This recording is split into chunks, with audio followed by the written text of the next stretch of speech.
Radio Suara Teknika, media informasi dan edukasi lewat Radio Suara Teknika.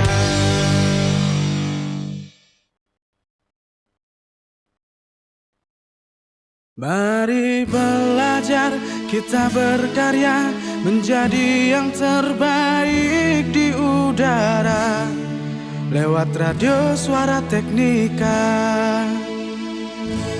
Satukan cita, wujudkan mimpi di SMK Negeri 3 Singaraja lewat Radio Suara Teknika. Mari belajar, mari berkarya, satukan langkah, jangan pernah menyerah. Mari belajar, kita berkarya menjadi yang terbaik di udara lewat Radio Suara Teknika.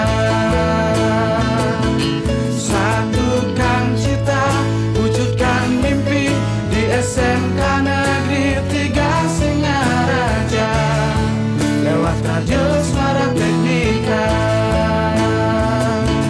Mari belajar, kita berkarya menjadi yang terbaik di udara lewat Radio Suara Teknika. Satukan cita, wujudkan mimpi di SMK Negeri 3 Singaraja lewat Radio Suara Teknika.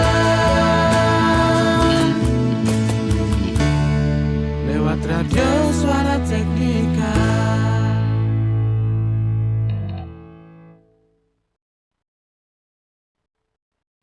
The best mix of music. 107.7 FM.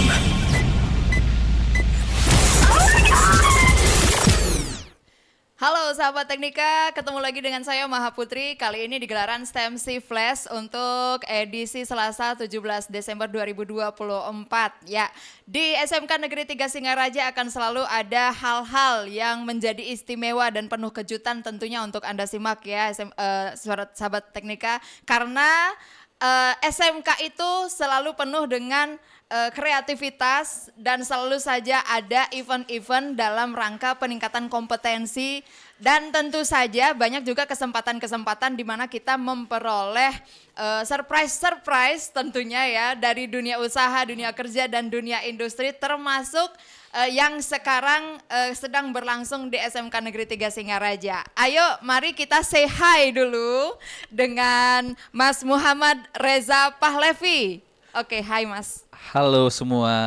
Oke. Panggil Mas Reza aja ya. Mas Reza, oke. Mas Reza siap, aja. Siap. Dilarang panggil Pak. Saya masih muda Mas. Masih muda.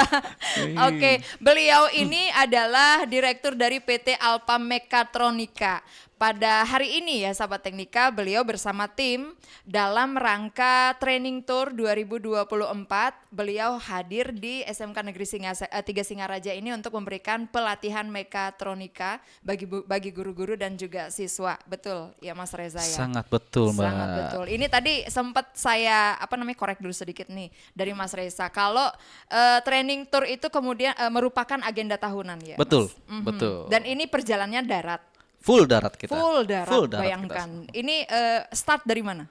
Start itu kita Pulau Jawa. Pulau Jawa. Pulau Jawa, kita nyebrang ke Pulau Sumatera, Sumatera Barat. Setelah itu kita ke NTT, NTT, NTB, baru Bali. Setelah ini baru kita kembali ke ke Jawa. Oh, benar-benar itu hampir keliling setengah Indonesia. Setengah Indonesia. Kami sudah hampir 3 bulan di jalan. Wow, nggak ada yang komplain tuh Mas. Karena saya menghindari hal-hal yang tidak diinginkan, makanya istri dan anak saya bawa juga di dalam tour. Wow, jadi memang sekalian. Sekalian family tour ya. Family tour. Makanya namanya training tour. Oke, training tour. Training dan tour. Aha, oke.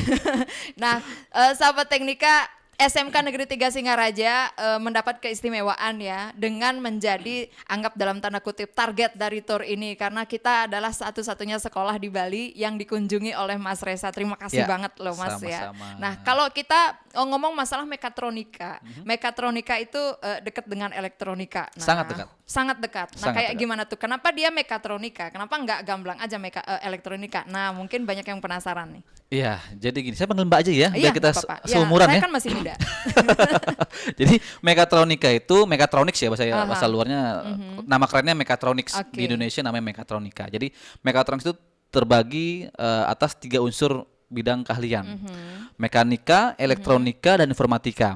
Nah, jadi gabungan dari 3 jurusan ini digabung menjadi satu, namanya mekatronics. Nah, perusahaan pertama kali memperkenalkan dunia mekatronics ke dunia itu ada dari Jepang, namanya Yaskawa Electric. Nah, itu yang pertama kali memperkenalkan mekatronika ke dunia. Nah, kenapa saya mengambil topik mekatronics? Karena saya menganggap bahwa jurusan mekatronika ini representatif dari beberapa jurusan teknik. Hampir semua teknik di cover keilmuannya di mekatronik, kecuali ya sipil bangun itu tidak ya. Jadi kayak elektro, listrik, arus tinggi, arus lemah itu kontrol, otomasi, robot masuk semua ke dalam mekatronika. Itu dan itu alatnya kami bawa semua di mobil. Kita berikan training gratis ke guru-guru yang kami kunjungi, termasuk sekolah SMK 3 Singaraja. Jadi ini murni aksi sosial. Sosial. Tanpa dipungut biaya sepeser pun, walaupun di flyer kita, di pamflet kita, judulnya adalah bayar seikhlasnya, biaya seikhlasnya. 1.000 pun uangmu, saya akan datang ke sana. Tidak ada makan siang, kita akan carikan nanti dananya dari mana. Yang penting mau membuka diri, kita mau maju bareng-bareng. Seperti betul. itu, Mbak. Jadi ini salah satu semangat dari generasi muda yang memang harus dikembangkan ya, sahabat teknika ya. Nah, ini ngomong-ngomong kayak gini nih, Mas. Kalau misalnya tadi dijelaskan ya, mekanika, elektronika, dan informatika. Jadi kalau kita lihat perkembangan teknologi yang sekarang, jadi ini kayaknya mewakili banget ya. Sangat. Mekatronika itu semua diramu menjadi satu. Nah, untuk di Bali ini nih Mas ya, ini kan kita masih bersyukur nih, SMK Negeri 3 Singaraja sampai saat ini masih mempertahankan jiwa dan roh tekniknya. Tekniknya betul. Jadi nggak tergiur ini untuk membuka pariwisata. Jadi ini hampir semua sekolah di Bali membuka jurusan pariwisata gara-gara sepi peminat. Ya. Nah, sekarang ini kan Mas Reza masih muda nih, sudah jadi direktur. Nah, seperti itu. Jadi bagaimana sih sebenarnya potensi dunia teknik itu? Kalau kita bandingkan dengan gemerlapnya dunia pariwisata. Nah, seperti itu mungkin Mas. Ini belahan dunia yang berbeda ya, antara keteknikan dan pariwisata. Nah, saya pernah mengajar di salah satu sekolah pariwisata, jurusannya adalah masak-memasak, live cooking. Saya background mekatronika loh. Saya pada saat itu ditawari bagaimana Mas menggabungkan antara teknologi mekatronika ke dalam cooking masak-memasak. Nah, kami bawa robot namanya collaborative robot. Nah, banyak sekarang video di YouTube, di Instagram sebagainya. Collaborative robot ini robot lengan, dia dipakai untuk memasak. Supaya apa kita pakai robot? Supaya rasanya, bentuknya, teksturnya terstandarisasi. Itu poinnya. Kenapa harus pakai mesin? Kenapa harus pakai teknologi? Supaya tadi terstandarisasi. Karena kalau kita urusan masak itu kan subjektif. Enaknya saya sama enaknya teman-teman mungkin berbeda. Asinnya saya sama asinnya teman-teman pasti berbeda. Makanya dengan adanya teknologi, adanya alat semua supaya terstandarisasi. Bisa masuk nggak teknik ini ke pariwisata? Atau ini gimana kita cara mempertahankan atau isu apa yang kita akan naikkan untuk mempertahankan sekolah keteknikan di tengah gempuran era pariwisata semua? Nah, ingat, pariwisata butuh yang namanya building, bangunan, ruangan, itu butuh yang namanya orang teknik. Sekarang semua sudah serba, kalau kita sering dengar namanya teknologi IoT, Internet of Things, semua satu gedung ini saya bisa aktifkan dalam satu genggaman saya. Itu orang teknik yang bikin. Ya, saya mau nyalain ruangan sekian bisa via handphone. Itu orang teknik. Jadi memang sekarang eranya sudah bergeser. Kalau zaman dulu kita berbicara jurusan listrik, nanti kerjanya di bagian listrik ya, masang-masang instalasi listrik. Sekarang sudah bergeser. Polanya sekarang sudah bergeser. Sekarang polanya bergeser ke yang canggih-canggih, ke yang ini goib-goib kalau kita bilang, halus, tidak terlihat tapi bekerja. Sama seperti tadi kita via handphone kan halus ya. Nah, sekarang nanti jurusan teknik ini akan bergeser ke sana, lebih ke pengembangan teknologi apa nih yang bisa kita adaptasi untuk ke hotel, ke building, atau untuk ke bidang pariwisata lainnya. Nah, orang mechatronics itu mengcover hampir semua lininya. Nah, memang jeleknya gini, Mbak, saya bisa sampaikan gini, jeleknya orang mechatronics adalah dia memang begitu lulus dari sekolah, dia tidak dalam. Dia tidak detail keilmuannya karena hampir semua bidang dipelajari sama dia. Dia akan matang pada saat dia kecemplung di dunia industri tersebut, di divisi A misalkan, dia akan matang di sana. Karena spesialnya orang mechatronics, dia bisa ditaruh di divisi manapun. Itu makanya di training tour ini yang kita angkat adalah tentang mechatronics. Kita tidak spesifik elektrolisis, tidak, karena masing-masing daerah punya powernya masing-masing jurusannya gitu. Kalau Jawa, Sumatera, Kalimantan oke lah teknik engineering. Begitu kita berbicara ke NTB, ke Sumba, Bali, pasti yang akan naik namanya adalah pariwisata. Tugas saya adalah gimana caranya masukin teknologi ini ke dunia pariwisata, seperti itu. Iya, jadi jelas. Jadi sebenarnya mereka tidak berpisah ya. Tidak dipisahkan oleh jurang sebenarnya. Harus berkolaborasi. Iya, harus berkolaborasi. Jadi mungkin dengan paparan dari Mas Reza itu mindset jadi agak bisa berubah nih ya Mas ya, generasi mudanya. Bahwa karena harus disadari ya sahabat teknika ya, mungkin Anda orang tua juga atau mungkin kamu nih yang sekarang memutuskan mau sekolah kemana nanti. Ayo SMK 3 Singaraja menjadi salah satu pilihan. Karena bukan salah satu, kayaknya pilihan terbesar ya, dengan tingkat ini terbesar ya. Karena begitu kami masuk, kami baru pertama kali ini ke SMK 3 Singaraja. Begitu masuk, kami bertemu dengan ibu pimpinan, mendengarkan cerita banyak tentang SMK. Wah, banyak kejutan-kejutan yang kami, ternyata seperti ini ya. Oh, ternyata bisa seperti ini. Oh, ternyata bisa ya. Seperti yang program yang untuk siswa-siswa yang diberikan liburan gratis. Wah, itu keren banget loh. Terus ada kafe kan, isinya siswa-siswa, itu keren banget buat saya. Keren banget. Terus juga full teknik ya jurusannya di sini ya. Di tengah gempuran pariwisata. Itu keren loh buat saya. Itu keren. Karena gini, kalau untuk orang teknik ya, kalau orang pariwisata, kalau saya belajar pariwisata, saya bisa mencari cuan melalui wisatawan yang datang. Kalau orang teknik ada kita bilang gini, kita modal test pen atau modal obeng, kita sudah bisa hidup. Jadi jangan pernah ada beranggapan, saya di tengah dunia pariwisata, saya masuk teknik, saya bingung mau jadi apa, itu udah bisa. Betul. Jadi semangat bagaimana supaya bisa memanfaatkan hanya dengan obeng. Ya, modal obeng, kalau orang Jakarta bilang modal obeng saja kita bisa hidup. Ya, betul banget. Nah, ada tipsnya enggak nih, Mas Reza nih? Kalau dari Mas Reza sendiri sampai bisa mengembangkan diri sejauh ini di usia yang segini, kan katanya masih muda, sudah kepala 4 kah? Belum. Saya masih 90-an. Oke, nah pasti ada pernah menjalani kehidupan sebagai siswa tentu saja. Pasti kan masa SMA-nya masih era 90-an apa sudah 2000-an? 2000-an. Oke. Nah, setidaknya mendekati lah ya.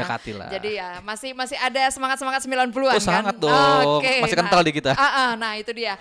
Nah, cuman sekarang kan ini ada pergeseran sedikit nih, karakteristik karena memang dari generasi ya. Nah, betul. Jadi dari bagaimana teknologi itu sangat memberikan pengaruh sampai akhir-akhir ini kan sekarang lagi booming tuh di IG Warawiri ya. Istilah brain rot yang bagaimana teknologi itu membuat otak jadi membusuk seperti itu. Nah, mungkin dari Mas Reza sendiri nih gimana? Karena Mas Reza kan satu berkecimpung di dunia yang tidak jauh dari itu, tapi tentu saja itu harus punya disiplin. Betul, wajib. Nah itu kalau Mas Reza sendiri punya nggak masa-masa di mana kita kayaknya lagi di zona nyaman nih, kayak gitu. Nah sekarang kan anak-anak muda kita mereka susah keluar dari situ. Betul. Ada tipsnya nggak? Gini, disiplin aja buat saya tidak cukup. Disiplin dan konsisten itu perpaduan yang jos banget buat saya. Ya, disiplin tanpa konsisten sama aja. Kenapa mungkin teman-teman melihat saya sekarang, wah Mas Reza masih muda begini sudah bla. Jangan lihat itunya, lihat saya sudah berapa tahun di sini. Saya sudah berapa tahun berenang di kolam ini. Sama seperti saya mengajar robot. Wah Mas, kok kayaknya gampang banget sih Mas Reza ngejelasin. Iya, saya sudah berapa puluh tahun mainan ini, gitu ya. Jadi konsisten memang kita wajib.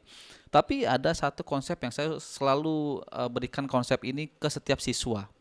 Saya dulu zaman SMP sampai dengan kuliah saya aktif di bela diri. Nah, guru bela diri saya selalu bilang gini. Kita kalau mau sukses harus ingat 3 hal dan itu saya amali sampai dengan sekarang. Cinta, semangat, ikhlas. Cinta, semangat, ikhlas ya. Cintai dulu produk-produk Indonesia. Betul. Cintai dulu bidangnya apa, gitu kan? Cintai dulu kita kayak saya di robot, saya cinta nih. Kalau saya cinta, pasti saya melakukan itu dengan semangat. Misalkan saya punya pacar di Jawa, di Jakarta, karena saya cinta sama pacar saya pakai sepeda pun saya akan kayu sampai dengan sana, karena cinta, gitu kan? Sudah cinta ngelakuinnya dengan semangat. Nah, kalau diimbangi dengan rasa ikhlas, itu hasilnya silahkan dicoba sendiri. Buat saya justru ikhlas itu tahapan tertinggi kita belajar ya, karena itu susah. Betul. Bagaimana kita harus keluar uang yang kita nggak tahu kembalinya kapan. Kita harus melakukan sesuatu capek, menahan lapar, sama seperti kita training tour. Pada saat di daerah tertentu, saya sebagai manusia saya ada merasakan yang namanya takut. Saya bawa bayi, saya bawa istri, saya bawa mertua, saya bawa adik. Yang namanya pikiran-pikiran kotor pasti, wah maaf, entah ada kejahatan. Kita pernah ada di hutan itu jam 8, jam 10 malam, itu benar-benar hanya cahaya lampu kita. Itu kondisi saya takut. Tapi saya nggak berani saya ngomong kalau saya takut. Saya berdoa sama Yang Maha Kuasa. Yang Maha Kuasa, saya tahu engkau tahu saya sedang takut. Saya bilang, tolong berikan saya kekuatan lebih, tolong berikan saya rezeki lebih lagi. Bahasa ini, tolong bikin saya makin kaya. Kenapa seperti itu? Semakin saya kaya, semakin banyak yang bisa saya bantu. Itu. Nah, untuk level itu saya harus benar-benar mengasah ilmu ikhlas tadi. Nah, cinta, semangat, ikhlas. Nah, terakhir itu memang susah. Itu betul. Ikhlas. Sampai di titik pada saat saya ketakutan, ya Allah, ya Tuhan, apapun yang terjadi terjadilah. Saya bilang. Niat saya adalah saya ketemu sama guru-guru di pelosok-pelosok Indonesia. Saya memberikan teknologi baru, saya memberikan bantuan-bantuan yang saya bisa. Seperti itu. Jadi cinta, semangat, ikhlas. Jangan lupa disiplin. Jangan lupa dibarengi oleh konsisten tadi. Konsistennya, ya betul banget.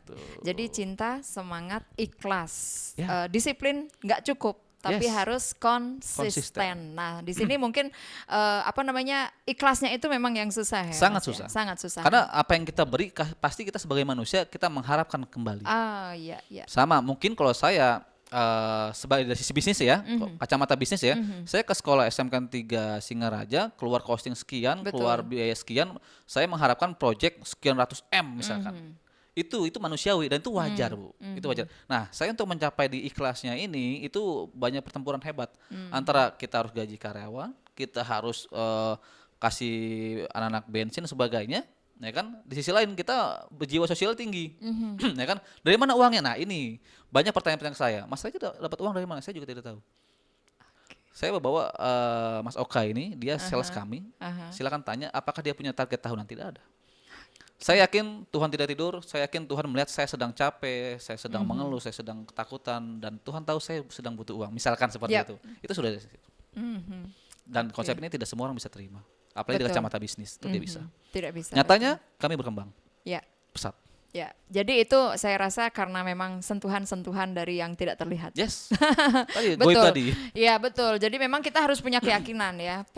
Harus punya keyakinan karena apa yang dicapai Mas Reza sampai saat ini itu adalah tentu ada pengorbanan-pengorbanan yang kita tidak lihat sebelumnya. Yes. Salah satunya pasti mengorbankan zona nyaman, betul nggak Mas? Nyaman dan aman.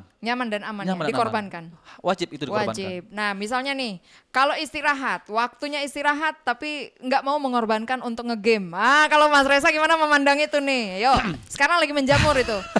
Betul kan? Nah, ini Gen Z ini penyakit Gen Z ini. Betul. Gen Z itu, nah ini saya baru tadi berbicara bahwa peran guru sekarang sedang bergeser dari titik koordinatnya. Kemana? Kalau zaman kita dulu guru itu menerangkan secara detail keilmuannya. Sekarang itu Gen Z ini lebih happy, lebih suka dengerin YouTube, TikTok, Instagram. Dia lebih gampang masuknya melalui media-media audiovisual, gitu kan? Nah, yang jadi masalah adalah Gen Z ini punya karakteristik yang susah diatur, yang bingung kita harus seperti apa, ya kan?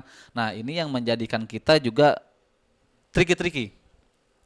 Kayak saya sebutnya tricky. Ada beberapa karakter yang sebagian mirip dengan karakter zaman kita, sebagian besar Gen Z-nya Gen Z yang ampun-ampunan. Saya selalu bilang di seminar saya bilang ini, kurangin tidurnya. Oh iya Pak, saya kurang tidur saya karena saya main game. Itu dia masalah. Scroll TikTok dia bilang gitu kan dan sebagainya. Nggak salah, tidak salah. Ya. 1 menit 2 menit is okay. Saya juga sering kok lagi capek jenuh saya buka Instagram, saya buka itu. Ya. Semenit 2 menit oke. Yang jadi masalah adalah kalau sudah berjam-jam. Saya selalu bilang ke anak kurangin tidurnya, banyakin berkarya. Kalau zaman saya dulu karena belum ada media-media sosial seperti ini, tempat bermain saya yang paling asik adalah tukang loakan. Tukang loakan itu tempat-tempat ini barang bekas. Nah, di sanalah saya belajar. Ya. Saya belajar elektronika, saya belajar audio, saya belajar radio, Walkman. Zaman dulu kita Ya, masih betul, Walkman ya. betul. Wah, itu udah ganteng banget kalau kita pakai Walkman itu. Gagah. Gagah itu. Karena dulu saya nggak punya duit, saya jadi beli yang sudah mati. Sudah mati, saya tanya sama abang, ini apa namanya? Nah, itu akhirnya bisa sendiri. Oh iya, jadi dipretelin lagi itu. Ya, dipretelin lagi. Itulah definisi kreatif ya. Iya, Sobat makanya saya Teknika bilang ya. kurangin tidurnya. Untuk apa? Untuk ngoprek loh saya. Iya, Karena saya di betul. teknik, banyakin ngopreknya, kurangin tidurnya. Kenapa? Karena akan datang satu masa kamu udah nggak kuat lagi yang namanya begadang. Betul. Umur 30 ke atas, 40 ke atas kan sudah sulit kan, ya kan? Mumpung masih muda, masih sama seperti sekarang. Kenapa nggak pakai pesawat sih Mas keliling Indonesianya? Ya kan? Kenapa harus pakai mobil? Capek, buang waktu, nguras tenaga, dan ada beberapa yang menanyakan supaya lebih murah ya Mas lewat darat. Justru bisa 4 kali 5 kali lipat biayanya lebih besar Iya. daripada kita naik pesawat. Betul. Karena makan, kita ke minimarket, Betul. minum, bensin, belum lagi resiko ya. Iya. Resiko besar di jalan. Nah, kenapa kita milih seperti itu? Karena saya dulu awal muasalnya training tour itu karena saya suka touring. Oke. Saya ke Bali, ke Lombok saya sendiri, motor dulu. Sumatera sampai ke Bengkulu, ke ke Riau dan sebagainya itu. Nah, saya waktu itu kita lagi touring ke Lampung ceritanya sama istri saya berdua. Oke. Saya bilang sama istri saya, "Yang gimana caranya kita hobi kita jalan, sosial kita jalan." Nah, dulu ada tuh stasiun TV yang menyiarkan keliling Indonesia bawa mobil menyalurkan bantuan-bantuan gitu Oke, kan. Wah, dia ngasih bantuan. Kita kan nggak punya uang besar ya. Jadi kita nggak mungkin bawa bantuan gitu kan. Gimana cara kita bisa keliling kayak dia tapi kita memberikan sosial juga. Nah, tercetuslah yang namanya training tour. Dan harus darat. Kenapa? Mumpung saya masih muda, masih kuat nyetir lama. Betul. Saya ketemu karena gini, pada saat kita training tour, secara tidak langsung kita ikut campur, ikut serta dalam menaikkan ekonomi warga sekitar. Betul. Contoh, saya ke sini ke Bali ya. Ya. Saya bawa uang dari Jakarta, ya kan saya jajan, saya ke minimarket, saya beli oleh-oleh, uang akan memutar di kota yang saya singgahi. Itu juga salah satu tujuan kami sebenarnya. Nggak banyak duit kami, tapi cukup lah. Ya, jadi hal-hal yang kayaknya nggak Sepele kepikiran, sebenarnya. sepele, tapi itu memang kalau kita lihat-lihat banyak hal yang dilakukan, bisa dilakukan ketika kita melalui sebuah Serangkaian. jalan dan menikmati perjalanan Betul, itu, betul. gitu kan Mas Reza ya. Oke. betul. Nah ini lagi nih Mas ya, saya pengen mengorek nih kembali ke soal topik mekatronika. Ya. Nah, tentunya kan dari awal itu setelah menyelesaikan pendidikan karena hobi kan dari ngoprek ya. Ya. Terus bongkar-bongkar itu. Nah, kemudian sampai kepikiran bikin perusahaan. Anggaplah bikin perusahaan itu apa sih sebenarnya yang menjadi antusiasmenya, apa yang menjadi cita-citanya seperti itu awalnya pada saat mau bikin ini. Sebenarnya ini ketidaksengajaan ya. Ah, Saya jadi si Alpha Mechatronics ini baru beberapa tahun lalu Ya. secara legal, tapi saya berwira swasta itu sudah dari 2015. Nah, bahkan Panjang. dari saya sekolah sudah berwira swasta. Dulu karena saya mohon maaf saya orang susah, saya di titik di mana saya menyaksikan dengan mata kepala saya sendiri. Setiap pagi tuh ibu saya cari hutangan untuk saya sekolah. Dari situ saya mikir gimana cara supaya saya dapat uang. Ya. Nah, dapatlah sebuah cara. Saya jadikan lomba-lomba ini sebagai mata pencarian saya. Kita lomba itu sudah pasti dapat makan kita kan, Betul. dapat makan, dapat uang transport, Aha. sehari-hari dibiayain, wah itu happy Iya. banget saya. iya iya iya. Begitu zaman kelas 2 saya rasa cukup. Nah, menganjak kelas semester 2 kelas 2, wah kayaknya sudah nggak cukup nih uang segini nih gitu kan. Aha. Alhasil saya buka servis handphone sama servis laptop. Di zaman itu saya sehari itu bisa 100 sampai dengan 200 ribu. Di zaman saya sekolah dulu ya. Makanya saya setiap Rabu dan Kamis saya naik taksi pulang dan pergi sekolah. Gaya self reward. Memang bukan seperti itu. Masalah gini di Jakarta di zaman Aha. itu di angkatan saya Aha. yang namanya tawuran itu benar-benar pakai benda betul tajam. betul.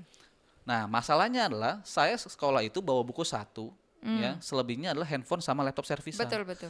Jangan sampai saya nggak bisa beli tapi bisa ganti punya orang. Iya, Nah, makanya saya menghindari ada kerumunan tawuran itu, saya harus naik taksi. Naik taksi. Karena tas saya isinya Iya. servisan semua itu. Demi keamanan Demi berarti. keamanan gitu. Jadi ini sudah strateginya sudah Ya, jalan. SMK sudah memang. SMK memang Jadi gitu. baca peluang, kemudian memanfaatkan potensi diri, terus Ya, dan ya. bisa juga membaca situasi. Wajib loh. Wajib. Siswa SMK Ya. kan memang outputnya kan seperti itu kan. Ya. SMK itu memang outputnya Nah, seperti itu. Ini catatan juga nih untuk adik-adik semua, anak-anak saya nih yang SMK Ya. nih. Banyak hal yang kita bisa gali nih dari Mas Reza ya. Jadi bagaimana kita selalu menjadi kritis. Wajib. Dari tadi itu nggak ada yang gini wajib melulu deh. Wajib. Anak muda tuh harus begitu. Iya. Iya, betul. Jadi memang satu hal yang mungkin bisa digarisbawahi ya. Jadi harus mencapai sesuatu harus ada yang dikorbankan. Pasti ada. Pasti Oke, ada. oke. Tapi saya tidak mengorbankan masa muda saya loh. Iya. Karena memang menikmati. Karena saya menikmati. Betul. Jadi memang harus enjoy. Harus enjoy. Maka tadi Betul, cinta dulu. iya. Kita kalau sudah cinta semangat lah kita. Oke, iya. Iya, Nah, pasti itu. ini banyak yang bingung pasti Mas. Karena kadang-kadang anak itu meskipun mereka sudah masuk ke sebuah SMK, mereka tidak bisa membedakan yang mana hobi, yang mana minat, dan yang mana yang betul-betul menjadi potensi dia. Oke, Nah, menarik, gimana menarik nih? banget ini. Ini pertanyaan yang selalu ditanyakan anak-anak kepada saya. Betul. Saya ingin menyombongkan diri dulu ya. Oke. Kita di sini memang mau agak nyombong. Ya, karena gini, anak-anak ini yang jadi masalah sekarang tuh bingung arahnya mau kemana. Itu. Iya. Saya tadi sempat bilang bahwa mayoritas anak-anak yang masuk ke jurusan A itu dia salah ambil jurusan atau kecemplung di sana. Betul. Mayoritas. Nah, sekarang masalahnya adalah kalau dari saya, kamu harus selesaikan apa yang sudah kamu mulai dengan baik. Karena kamu sudah memulai di jurusan elektro, Ya. kamu harus selesaikan dengan baik. Apapun tuh hasilnya. Mm. Nah, di sisi lain, contoh seperti saya, nah, saya sombong nih, Ya. sombong nih. Saya sadar bahwa saya punya bakat alam. Aha. Saya sadar itu pada saat saya SD. Dulu kenapa saya tertarik ke teknik? Om saya dulu itu usahanya bikin reklame. Reklame itu yang neon box di atas apa billboard, kayak gitulah. Ini kan masang-masang listrik dan sebagainya. Iya. Kelas 5 SD itu saya sudah ikut masang listrik PLN di atas 5 SD.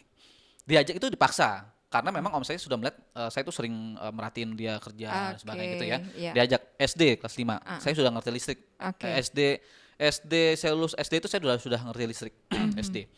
Di zaman itu saya tidak suka baca buku, tidak ada YouTube, tidak ada Google. Betul. SMP saya bikin robot pertama saya. Tanpa guru, tanpa buku, tanpa Google, tanpa YouTube. Hanya kalau dulu zaman saya kecil setiap lebaran itu kita beli mobil remote control. Iya. Beli sendal jepit mereknya itu H depannya. Aha. Dapat gratis Dapat mobil hadiah. mobil remote control. Saya Ya. beli itu dari hadiah lebaran, uang lebaran gitu ya. Aha. Dapat remote control, saya beli mainan tank bajanan kecil. Saya pretelin, saya combine, saya bikin robot pertama saya. Jadi kalau zaman saya dulu, walaupun saya di Jakarta, tapi saya di gang-gang kecil. Ya. Kita main badminton di depan rumah kan. Sering koknya ini nyangkut di genteng kita, di loteng. Betul. Nah, kalau sudah itu kita nggak bisa pakai gala. Nah, saya kepikiran gimana caranya saya supaya bisa ngambil ini, kita punya kok. Akhirnya saya bikin remote control tadi buat ngedorong kita punya kok di atas itu supaya jatuh. Nah, itu robot pertama saya. Dari situ saya sadar bahwa ternyata saya punya bakat alam yang tanpa belajar, tanda kutip ya, tanpa belajarnya tanda kutip ya. Yang belajar sedikit saya langsung paham. Oh, saya di teknik. Dari situ saya mulai gas di teknik. Saya dulu sebelum SMK saya SMA dulu. Saya tersesat di SMA.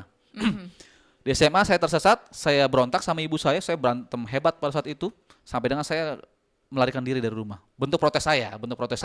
Karena itu bukan dunia saya, buat saya. Setiap hari belajar yang teoritis, sedangkan otak saya tidak mampu. Saya bilang saya bodoh. Saya itu susah, Mbak.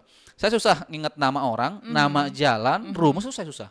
Oke. Saya sadar saya kurang di situ, makanya saya nggak mau masuk SMA. Ibu saya pengen masuk SMA supaya kantoran ceritanya. Biasa cita-cita orang Cerita tua. orang tua ya. Zaman itu. Saya berontak, akhirnya saya semester 1 itu saya mundurkan diri, saya pindah ke SMK. Nah, setelah di STM ini ini saya. Baru saya bisa berkembang. Ketemu dengan roh. ketemu di situ. Loh yang ketemu rumahnya loh? Iya. Iya. Ya. Betul. Betul. Di sana lah, makanya di setiap seminar saya, di workshop saya selalu bilang, kamu harus temui siapa kamu. Ya. Kamu harus temui kamu bakat alam. Misalkan kamu jurusan elektro. Misalkan ternyata kamu kalau bikin mie goreng, satu kampung itu semuanya mencium aroma masakan kamu. Betul. Sudah, kamu nggak usah pusing, kamu banyakin aja masak mie goreng. Kita tidak tahu di hari keberapa, di tahun keberapa itu akan berbuah buat kamu. Kamu akan jadi raja di sana. Mas Reja, saya kalau masak telur goreng, telur ceplok, enak banget Mas Reja. Udah, kamu nggak usah pusing-pusing. Lanjutkan sekolahmu, kuliahmu, tapi kamu akan jadi raja di sana. Kamu konsisten masak telur rebus tadi, supaya enak. Konsisten kamu di sana. Kamu akan jadi raja di perteluran. Nggak masalah dong. Jadi juragan telur nggak masalah dong. Nggak masalah. Yang penting cuan kan. Betul. Iya. Sesimpel itu. Sesimpel itu. Dan sesimpel itu sebenarnya menjadi bahagia kan? Ya. Karena menikmati proses. Sangat menikmati. Nah, ini yang jadi masalah Gen Z sekarang. Gen Z itu dia maunya langsung gaji besar. Betul. Itu dia. Saya sebagai pimpinan perusahaan bukan sekali 2 kali Gen Z yang melamar ke saya minta gaji hampir 3 kali lipat UMR. 3 kali lipat. Begitu, saya simpel kok pertanyaan saya. Saya simpel pertanyaannya. Saya akan nanya, kamu bisanya apa? Sudah. Dia akan jelaskan bla bla bla bla. Buat saya kamu tidak layak dengan salary segini. Segini oke Bang enggak? Oh nggak bisa Pak, karena saya sudah juara ini. Ya, oke juara, bisa nggak mengerjakan ini? Saya harus belajar dulu. Kapan belajarnya? Butuh berapa lama? Ya setengah tahun lah Pak. Nggak bisa buat saya. Gak banyak Gen Z seperti itu. Nah itulah salah satu visi misi kita untuk keliling Indonesia adalah berbagi semangat. Betul. Saya punya tugas dan kewajiban untuk meluruskan Gen Z ini. Karena saya berada di tengah-tengah nih. Betul. Saya ke Gen Z bisa masuk, ke atas juga saya bisa masuk. Generasi milenial. Milenial bisa masuk. Saya tengah-tengahnya. Tengah-tengahnya ya. Iya. Jadi panjang perbicaraan kita ini. Oke, jadi ini sedikit perbincangan karena saya mungkin sedikit lebih dulu mengalami masa-masa yang dari Mas Reza senior lah ya. Ketemu Mas Reza ini, jadi serasa kita agak nostalgia sedikit tentang gimana sih kita main kok yang nyangkut dan sebagainya. Cuman ini sesuatu yang luar biasa ya sahabat teknika ya, terutama untuk kalian ini anak-anak SMK semuanya atau anak SMA pun dimanapun kalian sekarang menyimak ini. Jadi kemarin saya sering ngirim loh ke anak-anak saya loh, Mas Reza ya. Jadi bahwa kalau sekarang ada banyak fenomena di mana Gen Z itu banyak yang nggak keterima di dunia kerja. Tadi sudah langsung Mas Reza yang cerita. Jadi Bu Guru ini tidak bohong dan tidak membesar-besarkan. Itu realita lapangan loh. Realita lapangan, betul sekali. Jadi kan kita sebagai guru tentunya tidak mau anak-anak kita itu sampai mengalami yang seperti itu. Betul. Gitu loh Mas Reza ya. Betul. Jadi bagaimana mereka paham juga tentang isu-isu yang sedang berkembang yang mungkin di beranda mereka nggak lewat. Betul. Kan kayak gitu ya. Jadi kecenderungan media sosial sekarang itu kalau kita bisa komplain, kita komplain sebenarnya. Karena mereka hanya menyajikan apa yang diinginkan oleh yang AI-nya sudah bergerak seperti itu memang. Iya, jadi ini anak-anak kadang nggak sadar kan bahwa mereka itu kamu sedang dimangsa ini kan seperti itu. Betul, nah, kalau dari Mas Reza sendiri nih sebagai closing statement nih Mas ya. Karena kayaknya tuh sudah banyak yang menunggu. Ya? Padahal ini seru banget ini. nih kayaknya ngobrolnya. Sebagai closing statement nih Mas Reza. Gimana nih, apa yang mesti urgent banget nih kita lakukan untuk bisa kita anggaplah dalam tanda kutip nih menyelamatkan mereka-mereka yang kayaknya susah banget untuk ditarik dari zona nyamannya. Oke. Saya cerita sebentar ya sebelum closing statement. Siap. Saya pernah ditugaskan ke daerah barat Indonesia. Di sana mayoritas penduduknya adalah penambang. Oke, karena dia penambang, satu hari dia bisa dapat uang 500 sampai dengan 1 juta tanpa sekolah. Tanpa sekolah. Oke. Pas pada saat ke sana kami ditantang. Mas aja, ini gimana nih saya ngubah nih anak-anak saya nggak mau sekolah. Dia lebih happy menambang dapat 500.000 sehari. Ya. Ada yang putus di SMP, ada yang putus di SMK, ada yang tidak sekolah sama sekali. Bagaimana ini cara menyelesaikannya? Pakai teknologi apa? Saya bilang. Apakah kita perlu trainingkan semuanya, dia bilang. Mas Reza trainingkan semuanya anak-anak ini, percuma Pak, saya bilang. Karena yang di sini yang bermasalah adalah bukan di skillsnya, Betul. tapi di sini, Mindset. di mindsetnya dia. Jadi hal yang pertama kali yang harus kita benahi adalah mindsetnya. Ya, sekarang kan lagi booming nih pendidikan Indonesia karena tidak boleh ini, tidak boleh itu, nggak boleh begini, jangan begitu. Kamu saya polisikan kalau seperti ini. Nah, buat saya itu sangat-sangat tidak manusiawi. Mendidik nggak? Benar mendidik. Hasilnya apa? Ya ini Gen Z sekarang. Itu hasilnya. Itu hasil dari produk-produk itu. Ya, makanya saya akan lebih happy kalau yang pertama kali dibenahi adalah cara pandang kita terhadap hidup kita. Ya, kamu harus sadar, mohon maaf ya, kamu harus sadar kalau kamu miskin. Betul. Untuk menjadi kaya. Kalau kamu tidak sadar kalau kamu miskin, kamu tidak akan pernah berpikir untuk kaya. Kalau kamu mau pinter, kamu harus sadar bahwa kamu bodoh. Supaya kamu mau ada keinginan untuk pinter. Nah sekarang jadi masalah adalah adik-adik kita ini tidak sadar ke arah sana. Itu dia. Tugas kita sebagai tenaga pendidik sekarang bukan lagi sekarang ayo belajar 1 tambah 1 tambah 2. Nggak bisa. Tidak bisa, mereka lebih tertarik sama online. Betul. Nah, tugas kita adalah sebagai fasilitator menampilkan proyeksi kamu kalau seperti ini akan menjadi begini. Kalau kamu tetap di zona sekarang, kamu akan seperti sekarang di kemudian hari nanti. Nah, dan sebagai itu. Jadi memang PR kita sangat berat. Kita harus benahi mindset, terutama generasi-generasi setelah COVID. Betul. Setelah COVID itu PR kita sangat-sangat besar. Kami dari pihak swasta, kami tidak didukung oleh pemerintah. Dilihat atau tanpa dilihat oleh pemerintah, kami akan tetap jalan membangun misi sosial ini karena sudah menjadi bagian dari hidup saya. Saya sudah berjanji, Mbak. Saya berjanji. Saya kaya, saya pengen mencetak Reza-Reza yang lain. Syaratnya adalah ada uang. Kenapa begitu? Wah Mas Reza nih udah nggak beres nih Mas Reza nih, apa-apa uang. Bukan, saya kesini perlu bensin. Dengan uang saya bisa menciptakan banyak-banyak komoditas. Dengan uang saya bisa membagi-bagi banyak alat ke anak-anak supaya anak bisa belajar. Itu intinya. Semoga aman, lancar, terkendali semua. Kalau orang Bali, orang Hindu bilang astung kari dilancarkan. Ya, seperti itu. Karena kehadiran Mas Reza ke sini juga tentunya atas izin dari Yang Maha Kuasa. Oh, tentu sudah rezekinya kalau kata ya. Iya, sudah betul. dijodohkan, sudah dijodohkan. Gariskan memang saya harus ke sini memang. Iya, betul. Dan kita bisa ngobrol di sini, Mas. Betul banget. Dan saya berharap mudah-mudahan nanti tur entah tahun yang keberapa, mudah-mudahan pokoknya Mas Reza ya Tuhan saya ingin tolong ingatkan di di agendanya Mas Reza mungkin tahun 2026 atau 2028, jangan jauh-jauh lah ya dari 2024 supaya saya harus ke SMK 3 Singaraja lagi. Siap. Sudah tugas dan kewajiban saya. Oke, ya. Baik Mas Reza, sebenarnya banyak hal yang pingin kita obrolin lagi karena ini asik banget dan ini memang Mas Reza ini sebagai generasi antara milenial dan Gen Z. Jadi beliau tentunya tahu persis bagaimana kondisi yang sekarang, terus bagaimana rohnya yang beliau dari gen milenial itu terjaga seperti itu. Hanya saja karena durasi kita harus mengakhiri obrolan kita. Terakhir nih Mas, gimana kesan-kesannya tentang SMK 3 Singaraja? Kesan dan pesannya, jujur ya. Jujur ya. Boleh jujur saya? Harus jujur. Oke, saya banyak dapat surprise loh di sini. Iya. Banyak dapat kejutan-kejutan ya, seperti sekarang ini ternyata sekolah ini punya radio sendiri. Terus tadi ibu kepala sekolah bilang mereka sekolah siapkan ada kafe yang diisi oleh siswa, lalu ada rewards buat anak-anak yang kurang mampu ya untuk liburan. Oh itu keren banget buat saya. Dan itu yang saya belum pernah menemukan ini. Saya akan kopas nih cara ini. Saya akan minta izin sama ibu pimpinan untuk mengkopas ini ke seluruh Indonesia ini. Ini keren banget idenya. Itu wajib. Banyak surprise. Nah, makanya itulah kenapa tim kami memilih SMK ini sebagai tuan rumah. Wow. Terima kasih banyak. Mudah-mudahan rezeki Mas Reza dan tim dan keluarga selalu dilancarkan. Amin. Dilindungi sehingga nanti kecipratan juga ke sekolah kami. Wajib Mas. dong. Ya. Tadi berapa? Oh, Pak Direktur saya sudah tidak ada. Stand mic-nya berapa?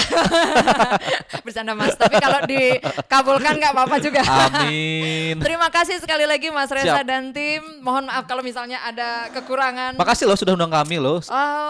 Ini siaran pertama saya loh. Iya, serius. Serius. Oh. Kalau TV oke lah. Oke. Kalau untuk itu oke. Tapi radio saya baru pertama kali ini. Oh iya, Jadi mudah-mudahan bisa menjadi istimewa di hati Mas Reza. Suara Teknika 107,7 FM Suara Teknika Singaraja.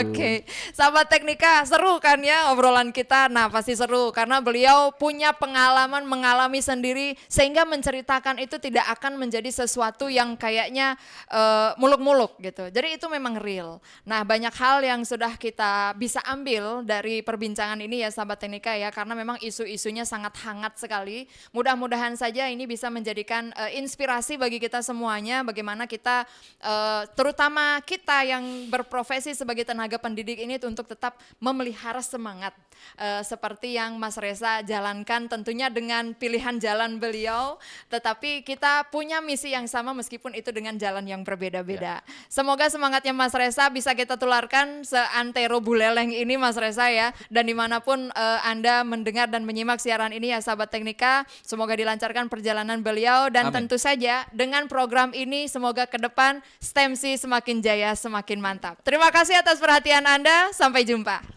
Terima kasih semua.